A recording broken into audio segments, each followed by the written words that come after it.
검은 바다의 등불, 유모설레와 잊혀진 왕손, 제1장. 서리빨 칼날 아래의 거짓말. 때는 조선 중기, 당쟁의 피바람이 한양을 휩쓸던 경신년의 어느 겨울밤이었습니다. 북풍한 소리 몰아치는 도성 한복판, 위세당당하던 진성군 이무협의 저택은 아수라장으로 변했습니다. 대문은 도끼질에 박살났고 마당은 붉은 횃불과 서슬퍼런 칼날로 가득 찼지요. 그 혼란을 틈타 유모설레는 7살 도련님 휘를 등에 업고 뒷담을 넘었습니다. 하지만 발자국이 남은 눈길 위로 관군들의 추격은 집요했습니다.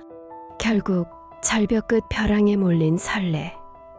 금부도사 조칠이 칼을 빼들며 소리쳤습니다. 천한 계집아, 역적의 씨를 품는 것은 대죄다.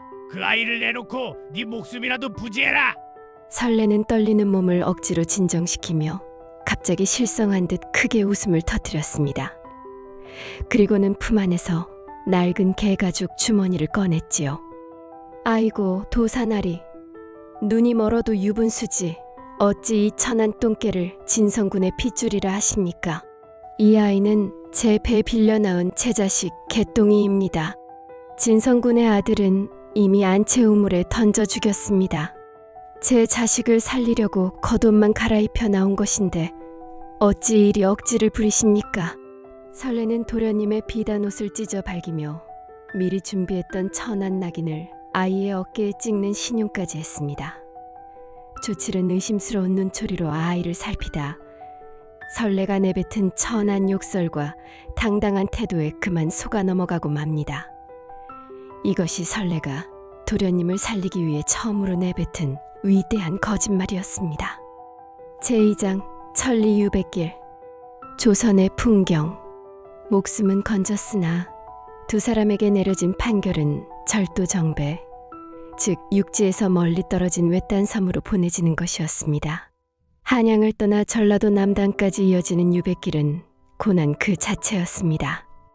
당시 유백일의 풍속은 참혹했습니다.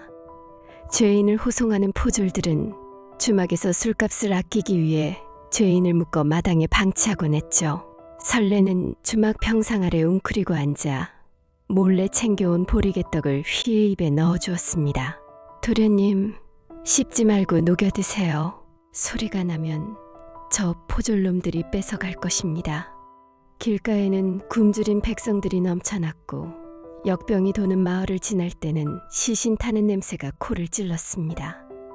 설레는 도련님의 코를 자기 치맛자락으로 막아주며 묵묵히 걸었습니다. 그녀의 집신은 이미 다 해져 발가락 사이로 피가 섞인 진물이 흘러나와 길바닥에 붉은 점을 찍었지요. 제3장 흑산도 갯벌. 생존의 기록. 마침내 도착한 유배지는 사방이 거친 파도로 가로막힌 검은 섬이었습니다. 이곳의 주민들은 대부분 바다의 기대를 사는 어부들이었는데 외지인, 그것도 주인에 대한 경계가 매우 심했습니다. 설레와 휘가 배정받은 곳은 마을 끝자락에 다 쓰러져가는 까마까치 집이었습니다. 지붕은 볏짚 대신 미역줄기가 얹어져 있고 벽은 구멍이 숭숭 뚫려 밤마다 바닷바람이 칼날처럼 파고들었죠. 설레는 다음 날부터 갯벌로 나갔습니다. 조선시대 어촌의 여인들에게 갯벌은 유일한 젖줄이자 무덤이었습니다. 설레는 허리까지 빠지는 펄 속에서 호미 하나의 의지에 조개를 캤습니다. 당시 어촌 풍속으로는 조개나 낙지를 캐서 관가에 바치고 남은 것만 시장에 팔 수 있었는데 관가의 수탈이 엄청났습니다. 이봐, 외지 할멈, 오늘 캔 낙지 반절은 관가 세금으로 내놔야 해. 안 그러면 이 섬에서 쫓겨날 줄 알아? 설레는 할 수 없이 흙탕물 묻은 낙지를 내어주었습니다. 하지만 그녀가 몰래 챙긴 것은 조개가 아니라 파도에 밀려온 청각과 미역이었습니다. 이것을 말려 팔아 휘의 종이와 먹을 마련하기 위해서였죠. 어느 날은 거대한 바다개에게 손가락을 물려 손톱이 반쯤 들려나갔습니다. 피가 철철 흐르는 손을 바닷물에 대충 씻어내며 설레는 혼잣말을 중얼거렸습니다. 아프지 않다. 우리 도련님 한 점은 한 권 살 돈인데 이 손가락 하나가 대수냐. 밤이 되면 설레는 휘를 앉혀놓고 그를 가르쳤습니다.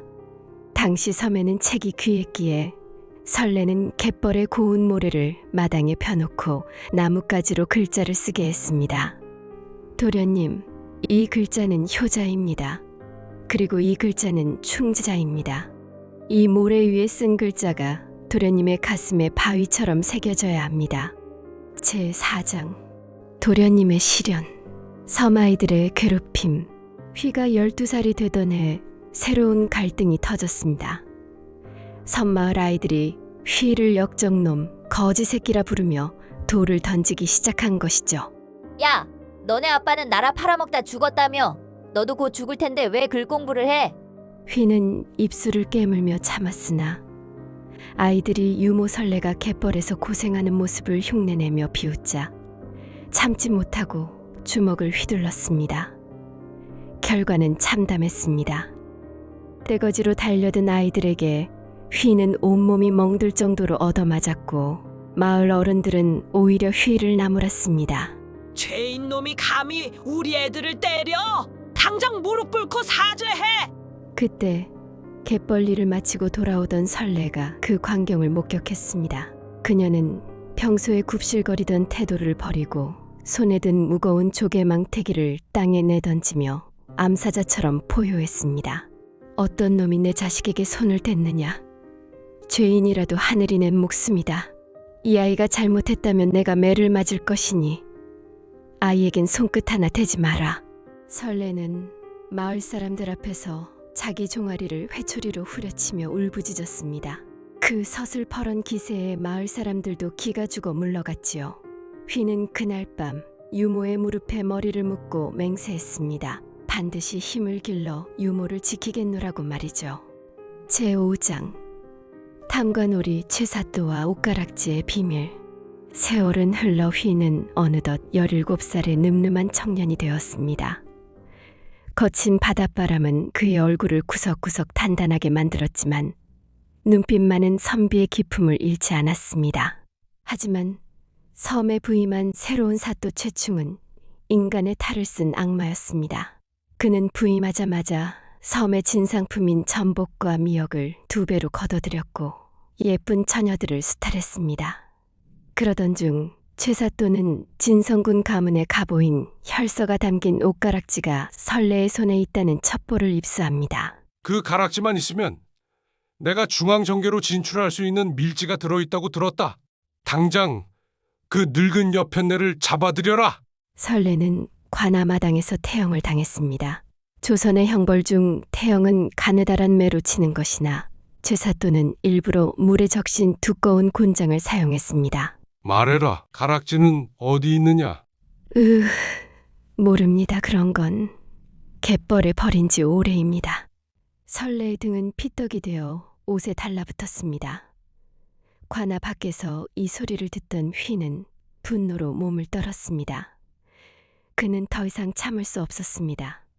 그날 밤 휘는 설레가 몰래 숨겨둔 옷가락지를 꺼내 들고 섬을 탈출하기로 결심합니다. 도련님, 가세요. 한양으로 가서 억울함을 푸세요. 이 유모는 걱정 마세요. 저는 갯벌에 질긴 잡초라 죽지 않습니다. 휘는 눈물을 머금고 작은 낚싯배를 훔쳐 타고 망망대해로 나갔습니다. 오직 별자리와 유모의 기도를 나침반 삼아 육지로 향했지요. 제6장 한양 입성 박문수와의 만남. 육지에 닿은 휘는 거지의 행색으로 한양까지 걸어갔습니다. 당시 한양은 시전 상인들의 활기로 가득했으나 권력층의 부정부패 또한 극에 달해 있었습니다. 휘는 평소 설레가 말해준 암행어사 박문수의 집을 찾아갔습니다. 하지만 문전박대를 당하기 일쑤였죠. 휘는 박문수가 자주 들른다는 운종가의 주막에서 며칠을 기다렸습니다. 드디어 박문수를 대면한 날, 휘는 옷가락지를 깨트려 그 안에 숨겨진 선왕의 밀서를 보여주었습니다.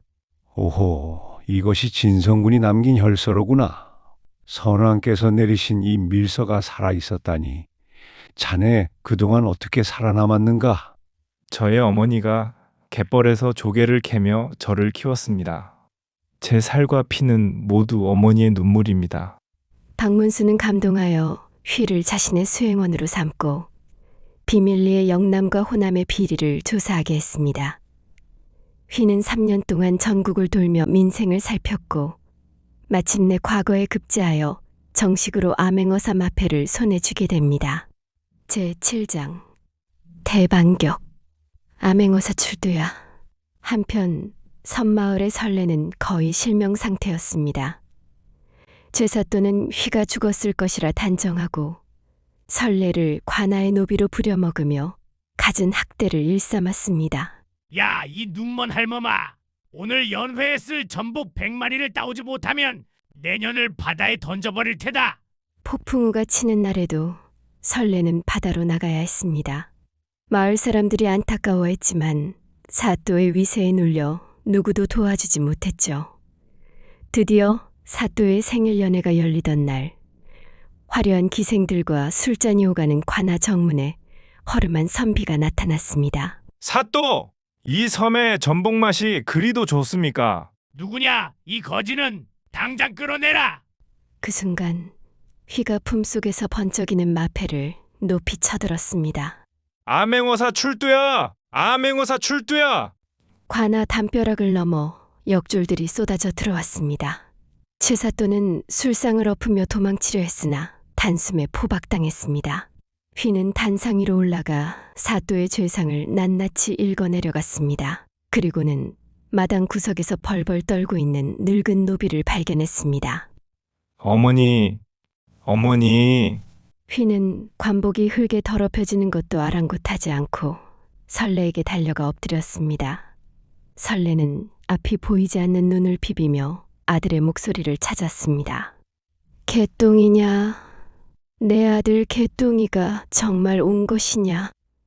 어머니, 제가 왔습니다. 이제 아무도 어머니를 괴롭히지 못합니다. 제8장 꽃신과 가마 핏줄보다 진한 사랑. 휘는 사또를 파직하고 옥에 가둔 뒤 마을 사람들을 불러 모았습니다. 그리고는 한양에서 직접 맞춰온 세상에서 가장 고운 비단꽃신을 꺼냈습니다. 조선시대 어촌에서 평생 맨발이나 집신으로 살던 여인에게 비단신은 꿈결 같은 물건이었죠. 휘는 손수 유모의 흙 묻은 발을 닦아주고 신을 신겨주었습니다. 어머니, 이 신을 신고 저와 함께 한양으로 가시지요. 어머니가 사셨던 그 갯벌보다 더 넓은 세상을 보여드리겠습니다. 설레는 아들의 등에 업혀 섬을 떠났습니다. 배가 멀어질 때 늘 설레를 비웃던 섬사람들이 해안가로 나와 머리를 조아리며 배웅했습니다. 한양에 도착한 휘는 임금께 상소하여 설레의 신분을 정경부인에 준하는 예우로 높였습니다. 휘는 매일 아침 설레의 방을 찾아 문안 인사를 드렸고 맛있는 음식이 있으면 반드시 설레의 입에 먼저 넣어주었습니다. 이 조개탕은 어머니가 갯벌에서 캐던 것보다 맛이 덜합니다. 어머니의 사랑이 들어있지 않아서 그렇겠지요. 설레는 80세의 천수를 누리고 아들의 품에서 평온하게 눈을 감았습니다. 휘는 그녀의 장례를 친어머니의 예와 똑같이 치렀습니다. 여러분, 이 이야기는 우리에게 묻습니다. 진짜 가족이란 무엇일까요? 핏줄일까요?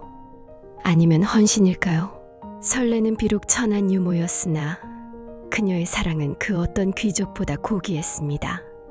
그녀가 갯벌에서 흘린 땀방울이 한 나라의 충신을 길러냈습니다. 오늘 여러분도 곁에 있는 소중한 사람에게 고맙다는 말 한마디 건네보시는 건 어떨까요? 지금까지 청실홍실이었습니다. 긴 이야기 끝까지 함께 해주셔서 진심으로 감사합니다. 구독과 좋아요는 저에게 큰 힘이 됩니다. 여러분의 가정에 늘 행복이 깃들길 바랍니다.